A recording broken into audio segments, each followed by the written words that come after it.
শুভ সকাল। প্রতিদিনের pre market আপডেটে আপনাদের স্বাগত। সূচক ৭২.৩৪ পয়েন্ট বা ১.৩২% বেড়ে ৫,৫৩৪ পয়েন্টে সম্পন্ন হয়েছে।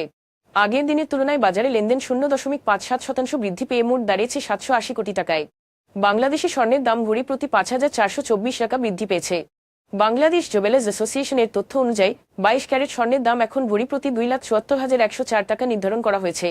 এক্সপোর্ট প্রমোশন ব্যুরো এর প্রকাশিত তথ্য অনুযায়ী ফেব্রুয়ারিতে রপ্তানি আয় নেমে এসেছে ৩.৫০ বিলিয়ন মার্কিন ডলারে, যা জানুয়ারির তুলনায় ২০.৮১% এবং গত বছরের একই সময়ের তুলনায় ১২.০৩% কম।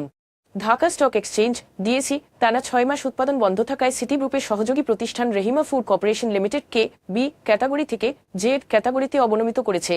British American tobacco Bangladesh company limited ২০২৫ সালের অক্টোবর-ডিসেম্বর প্রান্তিকে ১৩৬ কোটি টাকা লোকসান করেছে। সিগারেট বিক্রি কমে যাওয়া এবং পরিচালন ব্যয় বেড়ে যাওয়ায় আয় উল্লেখযোগ্যভাবে হ্রাস পেয়েছে। এখন এ পর্যন্তই। বিকেলে আবারও আসছি শেয়ার বাজারের সর্বশেষ আপডেট নিয়ে। ধন্যবাদ।